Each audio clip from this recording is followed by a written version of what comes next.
Hi, this is Courtney. And this is Cousin Kam. Episodes 5 and 6 were recorded days before we learned of the passing of Joe Jackson. We want to express our deepest condolences to the Jackson family in what is most certainly a very difficult time. We mourn with you and celebrate the great gifts he gave to this world through his family.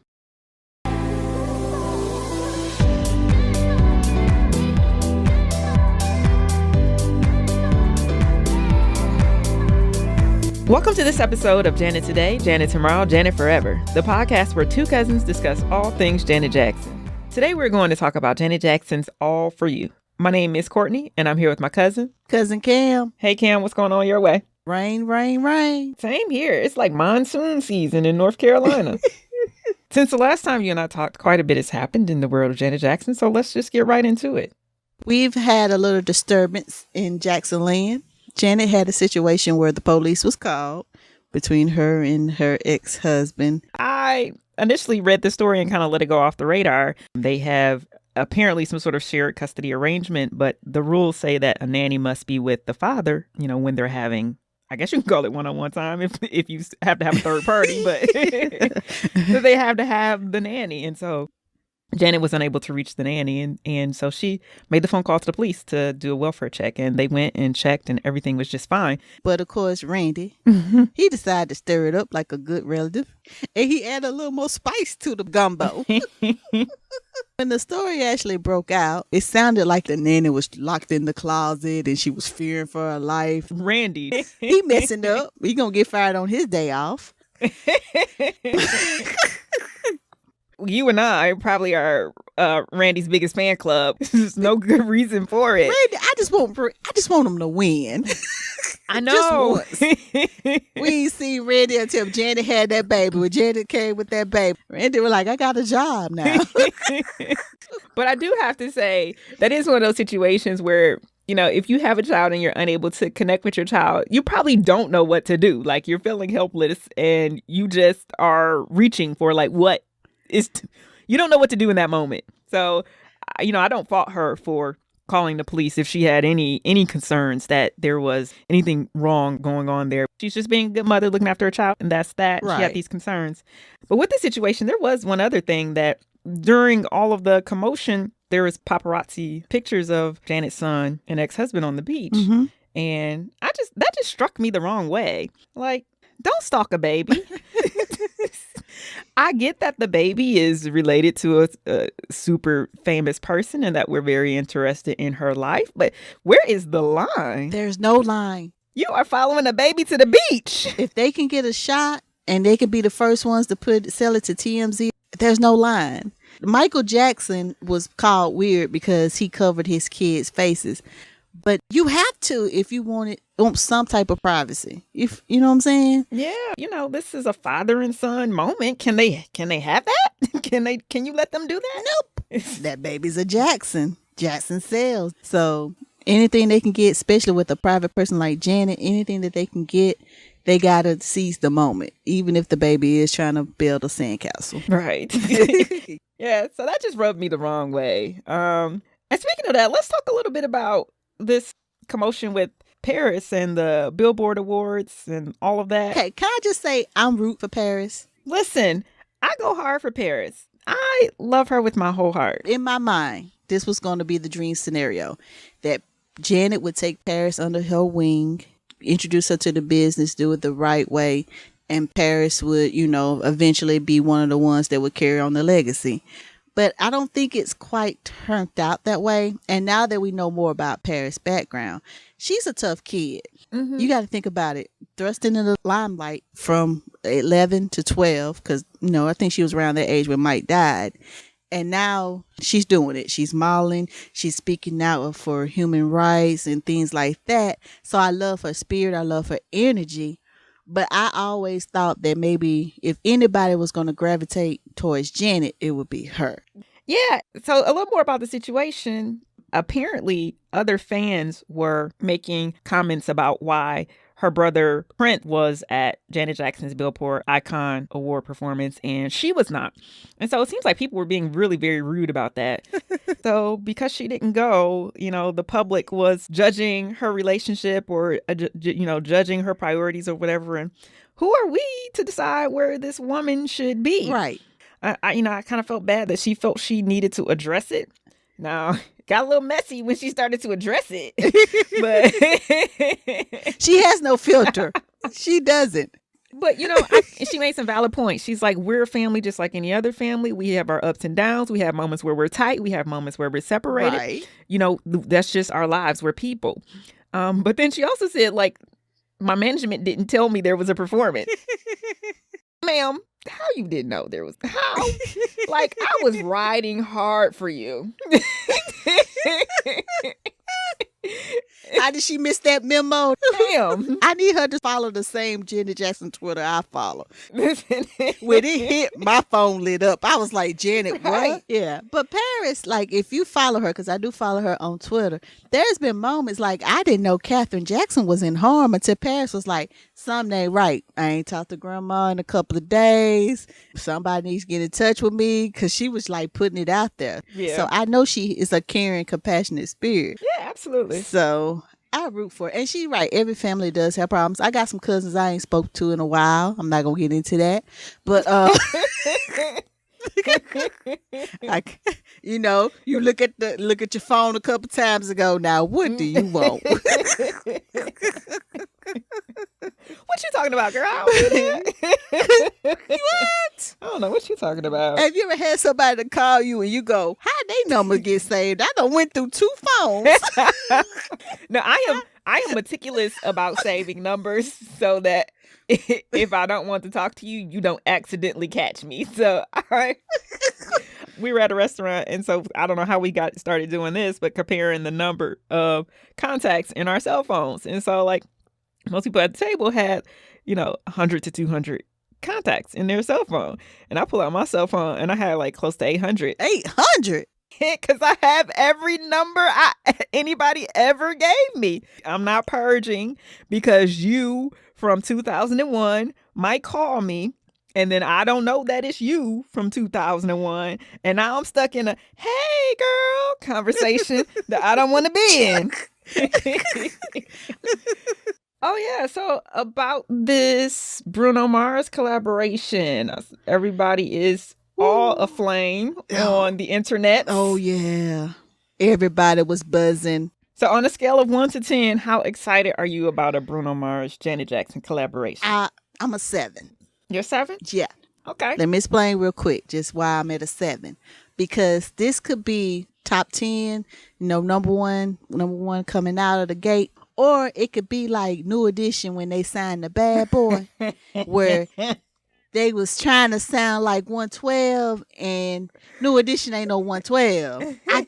I hope that he takes his time with it and kind of gives us a good selection of songs. Don't try to change Janet, of course. Well, he's not producing it, actually. Jimmy Jam and Terry Lewis are going to produce the collaboration. Does that change how you feel? Still a 7. I'm skeptical. I'm telling you. I can name a whole lot of, hooking up in the studio. It sounds like it's a good formula. And then you hear and you like, this all y'all came up with? Now, you know how I feel about this. So, your 7 is at best, I'm going to give you a 3.5. What? And I mustered up to a 3.5. And it is nothing against Bruno Mars because I love him. He is one of those artists. The song comes on, I'm rewinding before it ends because I don't even want it to stop. Like, I just want to start it again and enjoy it again. So I really like Bruno Mars. I feel like a butt is coming. I'm always in the camp of collaborations are usually a no. It works well, I think, we got used to it in the hip hop world with rappers doing collaborations, and that works pretty well. Right. And it also goes pretty well when there's an R&B singer and a rapper because, you got the hook, you got the verses.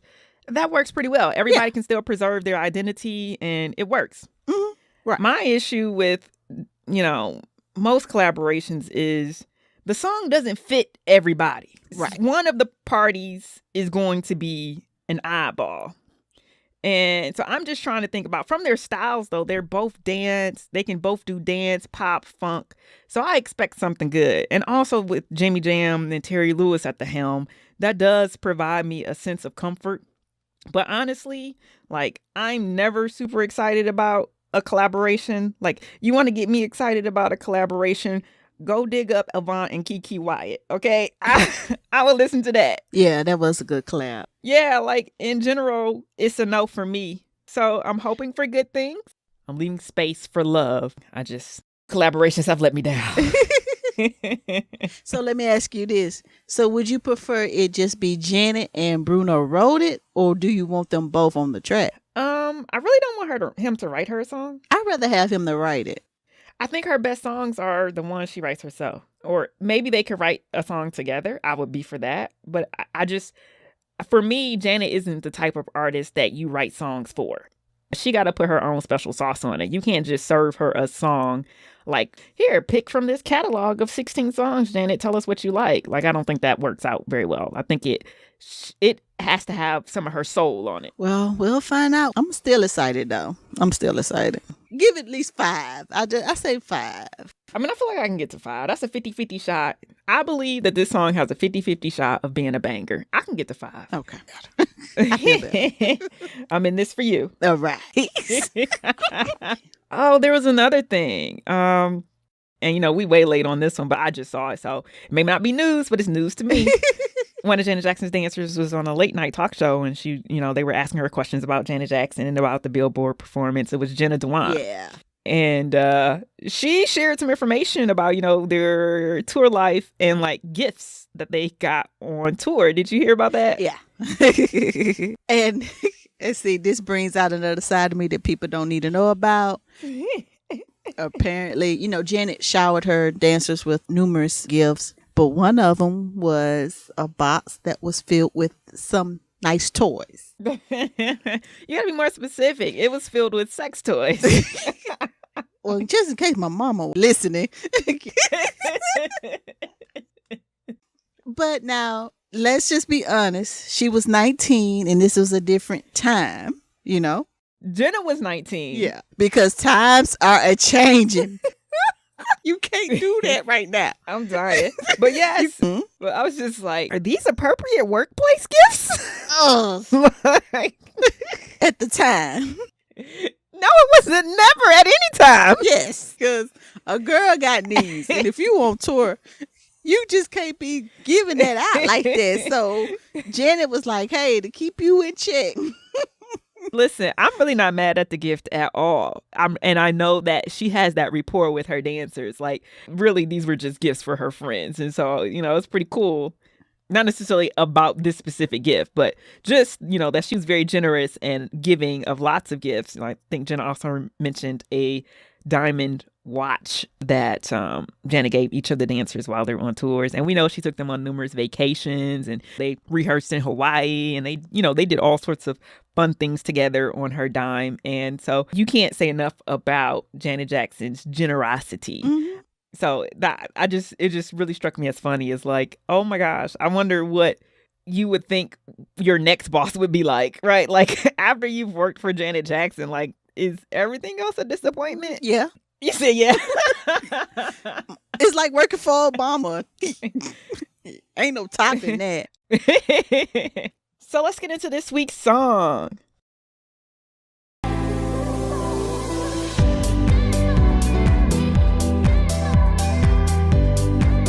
This week, we're talking about Janet Jackson's All For You. This single was actually the lead off from her album of the same title, All For You, which she released in 2001, following The Velvet Rope.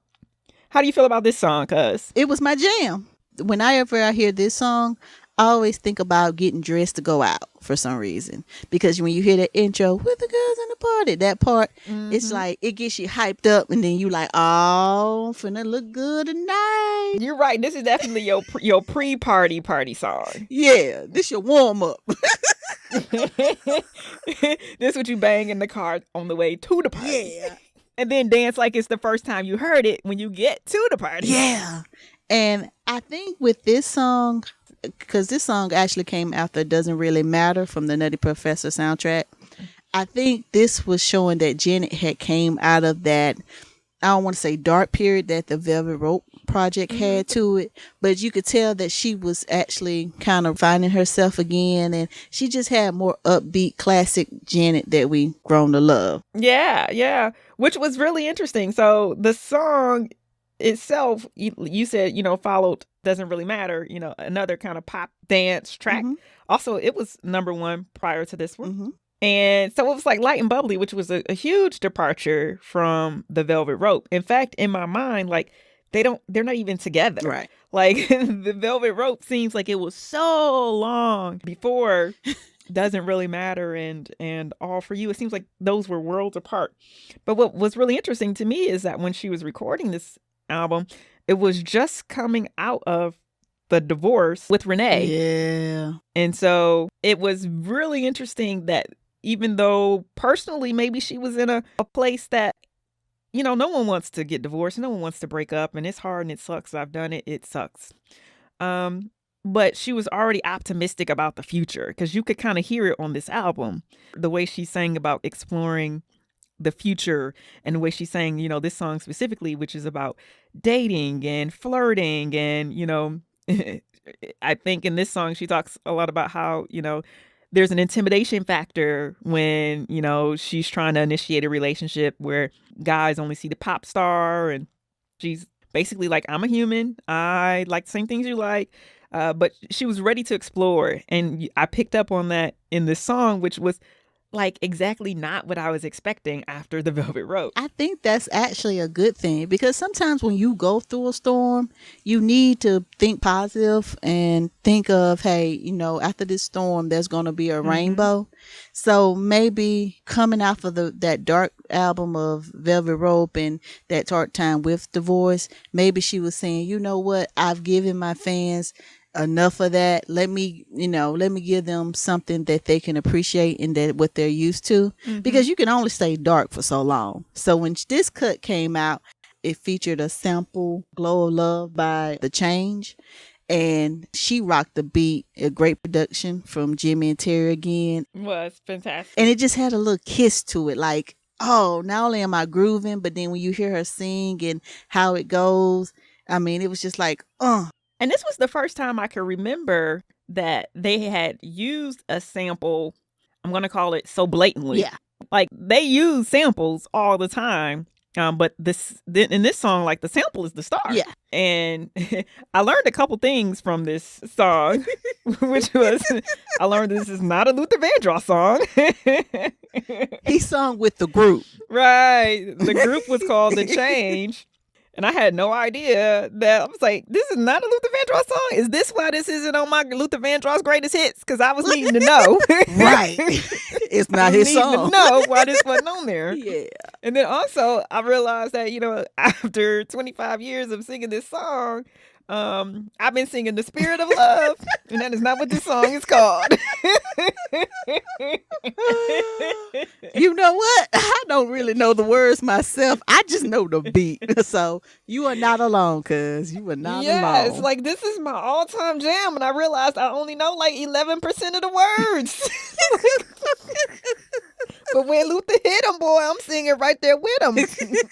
I feel you.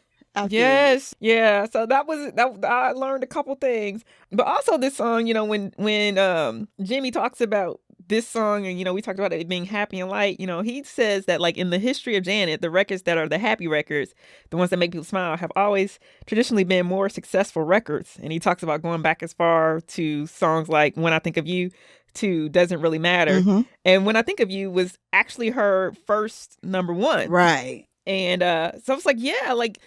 People do, I think, appreciate a happier, bouncy, really almost true pop Janet. Aside from a few songs I can think of, like I Get Lonely, most of her songs that lean pop do better than the ones that lean, more R&B, more hip hop. Yeah, and I agree with that because I can think of all the songs, the pop songs that she's came out with. They do have that upbeat tempo, but that's what Janet has always given us, that pop feel good music. So I mean, anytime that she does lean heavy on the R&B, it still does good. Trust me.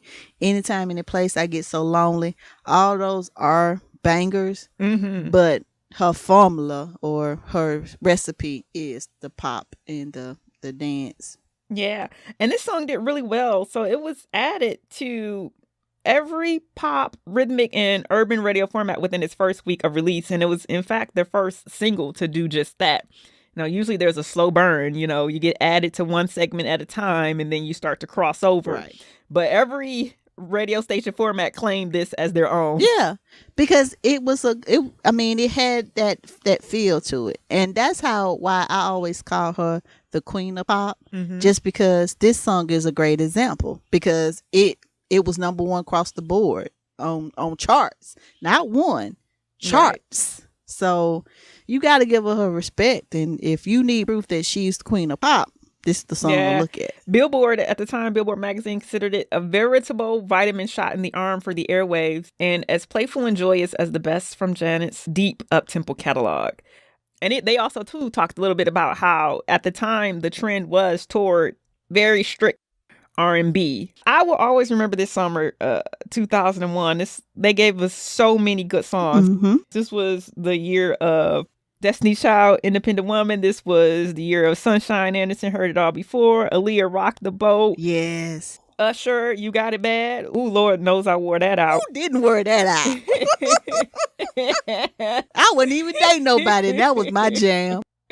Fallen, Alicia Keys. So I will always remember this time for this Janet Jackson song. And she really stole the show. She had the longest running number one of 2001. Wow. And I just remember her being on TRL and talking about the song and the project and stuff. And I'm thinking to myself, Janet is on TRL, because that when TRL was around and you made it there, you knew like your fan base was just going to widen, because you had the teenage demographic, but you also had young adults going into college, kids and into adulthood. They were still watching TRL. But I mean, just seeing her on TRL and, like exposing herself to a younger generation, I mean, Janet was killing it. She really did.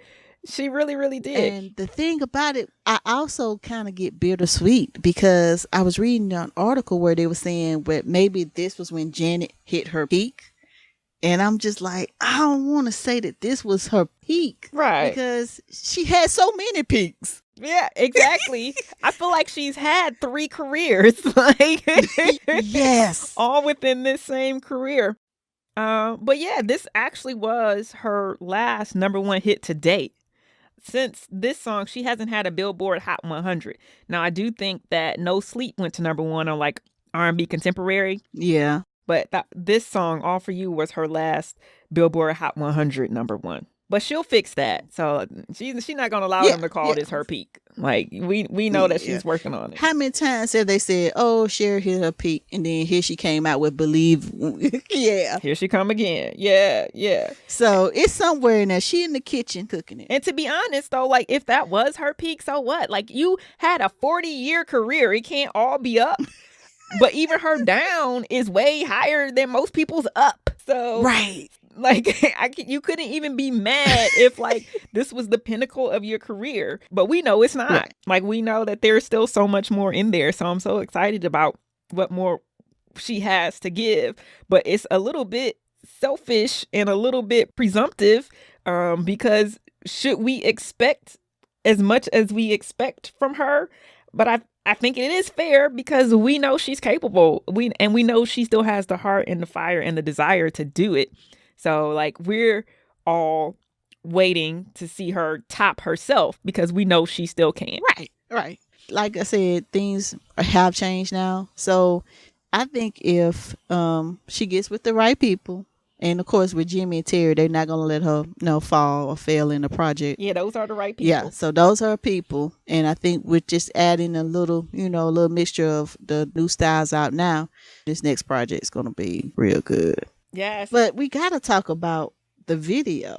Yes. The video was so colorful. And it starts out with the concept of Janet admiring a man that she sees in the subway. So it kind of fits the song. You see somebody, you want to, as we say, shoot your shot. And Janet was like, hey, I'm over here. Talk to me.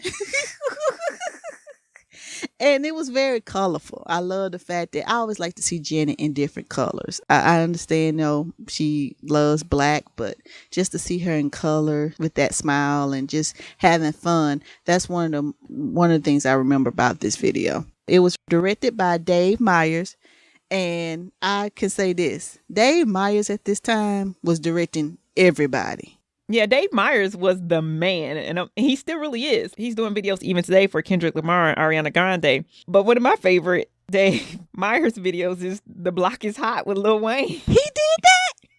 He did. Oh my God.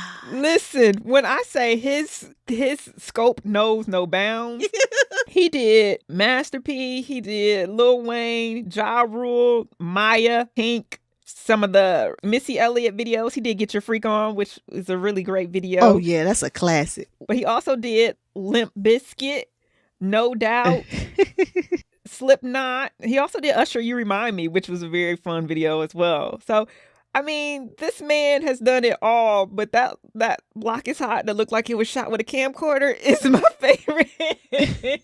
When that video dropped, and that song, you couldn't tell us nothing, man. Like, man, so many memories. Yes, but I am gonna say he did circle back, and he did give me two videos that I don't love.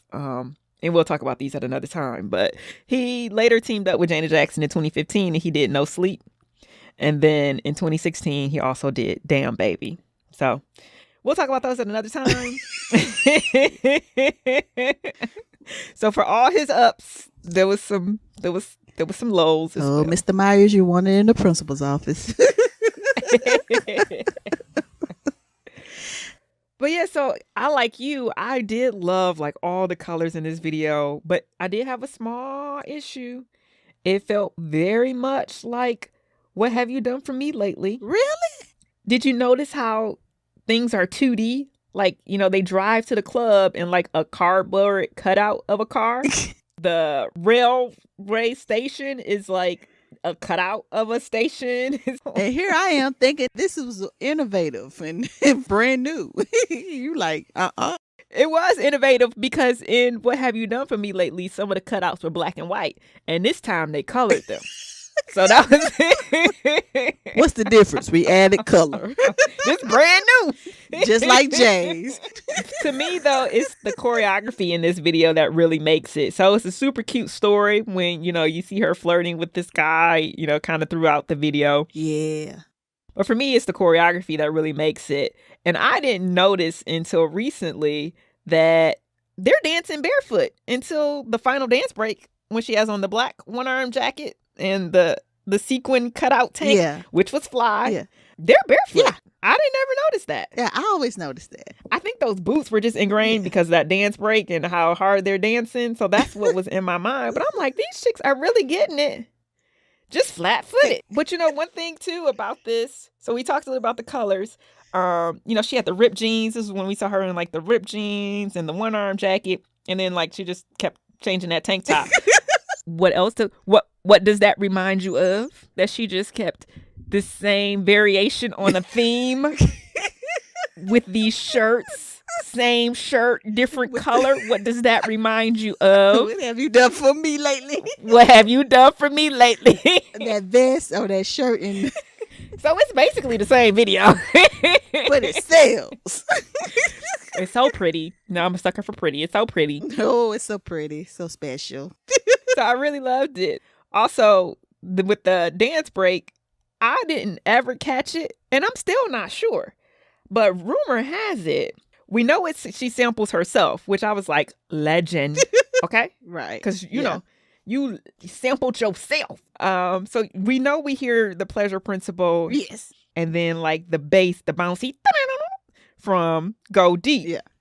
And then, of course, you hear Let the Music Play. Uh-huh. But I was reading that Centipede is in there by Reby Jackson. I don't remember hearing it. If it's in there, it has to be those first like 4 or 5 bass notes, because that's all that I can piece together. And if it is, I was like, I wonder, did she have to cut a check to her sister for these 6 notes? Oh, yeah. She had to cut Mike a check because Mike wrote He owned the publishing to that, yes. She had to write a check. Mike owns a lot of people publishing. So, But I was like, yeah, I never even noticed that. But I think it is. So I need you to listen again. I probably do have liner notes for this, to be honest, though, because I think I bought this CD. But you know, but it also might be different too, because this dance break wasn't on the album version. So there may not be a credit on there. Oh, well, we'll have to work that out another time. But I think it could be there. yeah. So there's that. And on this video, Janet decided to go with Shawnette Hurd as a choreographer. We know that Shawnette choreographed Doesn't Really Matter. And she also, along with Marty Kudelka and Roger Lee, choreographed the dance for this video as well. And they went hard. Yeah, really hard to be barefoot. Yes. So I know that you and I are both strong Tina Lander fans. And I think it's just because of the era where we first loved Janet. Yeah. But how does this compare? You know what? It was years before I knew Tina didn't do this video. It's so good. And I feel bad that I never knew that this was Shawnette, because I love Shawnette. That's my girl. So I wasn't giving her enough props for her being the creator of some of my favorite Janet Jackson moments. Now, you point out that her love interest looks 9. He looks like a child. Come on now. 9? Okay, maybe not 9, but what I'm saying is he probably shouldn't have been allowed in that club. Yes. They should not have let him walk through that cardboard door, because he was not old enough. Seriously, I was like, this is very interesting casting. Or maybe she was sending us a subliminal message like, this time I'm going much younger. And she did go slightly younger with Jermaine Dupri. She's still in the young category. Wasn't her ex-husband younger than her? Yeah, she was. Even though he looks older than her, he is younger. Well, he's been through a lot. I've read a little bit about him. He's had an interesting life. But this video was so great that it was actually nominated for Video of the Year, Best Female Video, Best Dance Video, Best Choreography at the 2001 MTV Music Awards. Yes. She didn't win any. I feel like every time she's nominated, she should win. Right. So I'm like, man, she didn't win anything. So I had to go look it up. And when I tell you, man, that 2001, Yeah. that was a tough year. Like, that was a tough year. She got beat out by Christina Aguilera, Lil' Kim, Lady Mama Lon from Moulin Rouge, if I'm not mistaken. And in that same category, she was up against Eminem, the Stan video. Missy's Get Your Freak On was in the category as well. And then U2 with Beautiful Day and Fatboy Slim, Weapon of Choice. So I was like, I mean, I guess Lady Marmalade, that was quite the production. Like, I think if you've ever seen that video, you never forgot it. Yeah, but I mean, of course I would want Janet to win this, but I still think Missy Get Your Freak On is still the best out of the That was a good video too. That was a really good video. You literally, if Missy Elliott is in a category, you can almost give it to her, because her videos were so creative. Yeah. And I love that she used to do so many things that we would consider like only guys would do. Yeah. And she would just take them and put her little spin on them, and it would just be the best. She didn't never put herself in a box. Right. If she wanted to do it, she did it. Yeah, we gotta talk about the Janet and Missy Elliott friendship, because I think it's special. Yeah, they definitely seem to have such a genuine affection for one another. And those are the type of friendships that, you know, over the years, just like Paris was saying, we're close, we're not close, this or that. But those are the type of friendships that last. They seem like they have the type of friendship where maybe they're not hanging out every weekend. I don't know. But it feels like they're probably not seeing each other very often. But it's one of those friendships where it doesn't matter how long it's been since you've seen each other. When you're back together, it just click and the sisterhood is there. Yeah. You call me, I'm there. Yeah, so that's what it feels like. But I'm always rooting for strong women friendships, because you need a sister circle. Everybody needs a sister circle. And I want Janet and Missy to have a sister circle. And then just want to tap on who she was up against with the best dance video. NSYNC Pop, Lady Marmalade, Fatboy Slim, Weapon of Choice, Jennifer Lopez, Love Don't Cost a Thing, which I don't even think to me, that's not a dance song. I mean, I guess. But Pop won. Yes. I'm bitter about that even in retrospect. Because that was the performance where Mike came out. Yes, Michael Jackson came out and shut it down. He came out that Etch-a-Sketch thingy. And to me, I was like, he really endorsed NSYNC, really. At that moment, is he kind of validated them as a group. Yeah. I think I asked you, could I be mad at him for helping Justin Timberlake, even though Justin Timberlake hadn't wronged his sister yet? No. Believe it or not, after the performance, Mike told Justin, hey, you gonna have to go solo. You gonna have to ditch the boys. Go solo. I remember you telling me that. And see, now you have stirred up my anger again. Moving on. So, if we get back to All For You, we can talk a little bit about her live performances of this song. Mm-hmm. There are two that stick out for me. The first one was the performance that was the medley with Make Me she did on the X Factor in the UK. Mm-hmm. That didn't happen until 2009. And I think she was at the time promoting her Number Ones album. Yeah. And Make Me was the new track that was on the Number Ones, which is still my jam. But that performance was so good. Mm-hmm. She had all the dancers on point. She had the fancy fly, high top tennis shoes. And then she had the denim looking outfit. She really looked like she was going to be the stuff at the church Labor Day picnic. Not the church Labor Day picnic. Her outfit was built for a church picnic.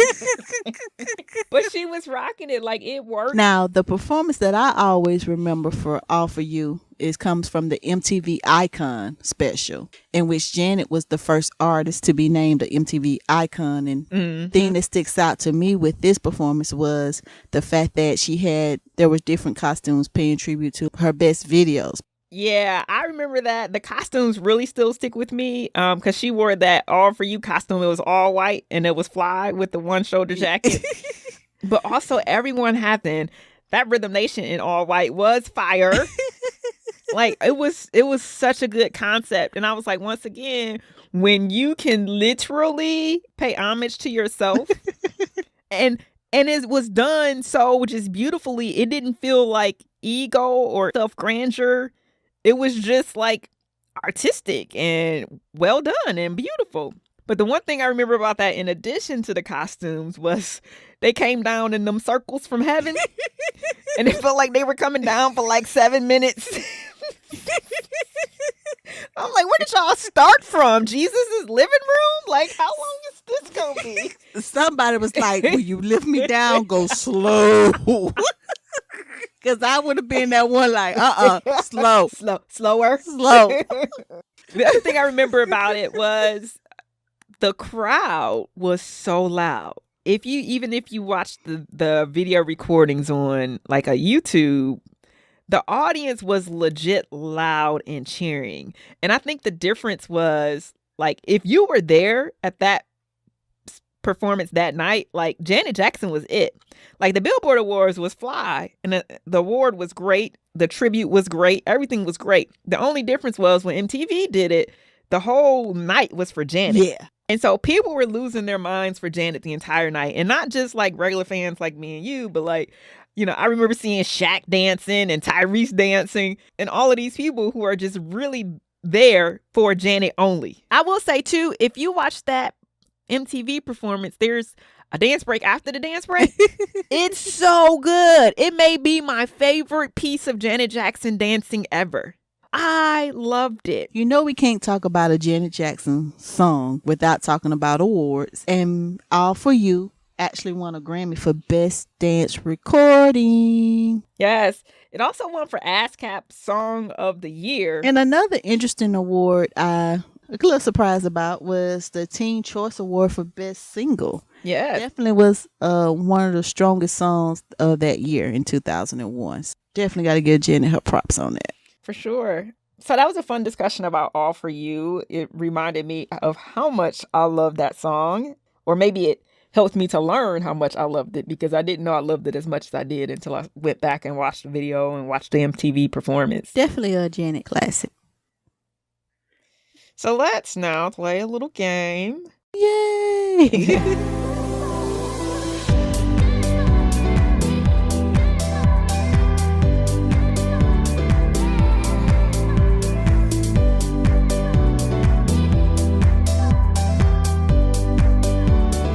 This one is pretty simple. You and I have a list of activities or everyday things that we're going to ask each other. Has Janet ever done it? From our opinion. Obviously, we don't know. She did not text us her answers. So who wants to go first? I'm going to let you go first. I've always wondered, have she ever been to like a supermarket and stolen maybe a grape or two just to see if she wanted to buy them? So you're asking if Janet has ever eaten a dusty grape at the grocery store? Yeah, it's possible. Some of us have done it.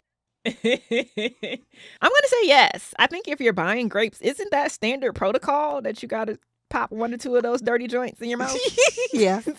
You say a little prayer and say, God made dirt, dirt don't hurt. After you done rubbed it on your shirt. Yeah.